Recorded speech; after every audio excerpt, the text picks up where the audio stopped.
Ariel Cohen is senior fellow at the Atlantic Council Eurasia Center. His expertise, international security and energy policy. And am I correct that you grew up in Kharkiv?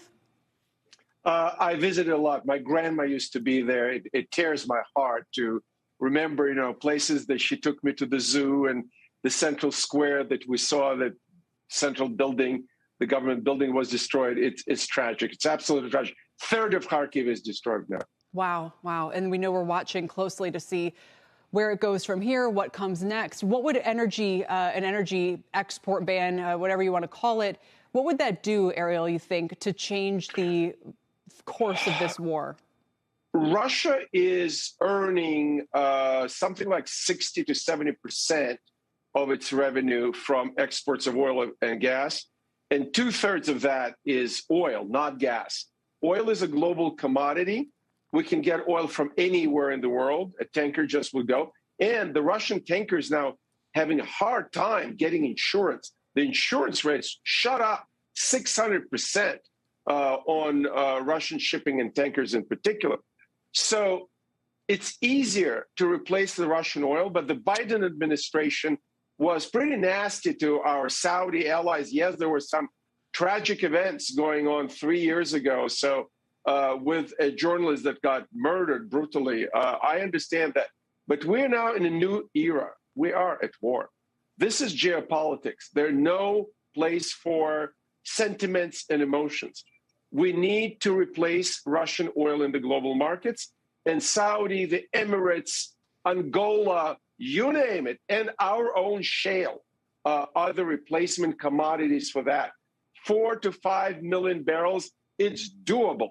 And I'm surprised that the Biden administration didn't do more faster on that issue. With gas, it's more difficult because the piped gas comes from Russia. It's cheaper.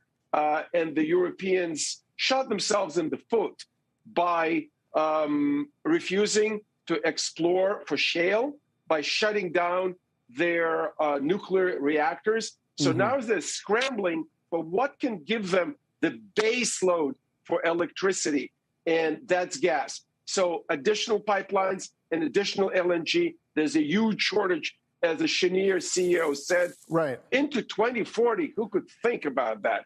Ariel, on the Russian side of it, I mean, you talked about the U.S. and kind of questioning the strategy on that side. But on the Russian side, are there enough countries that will continue to buy Russian oil to cancel out any impact of the U.S. alone, say, without the rest of Europe not buying Russian oil anyway? Like when you consider the countries that'll still buy and the price spike that's likely as a result? Well, first of all, the Chinese drive a hard bargain with the Russian commodities, oil and gas. The Chinese will be buying at 50% discount because nobody else would. And whether they're going to take all of Russia's oil, I have my doubts. With India, we need to explore how they can diversify away from the Russian supply.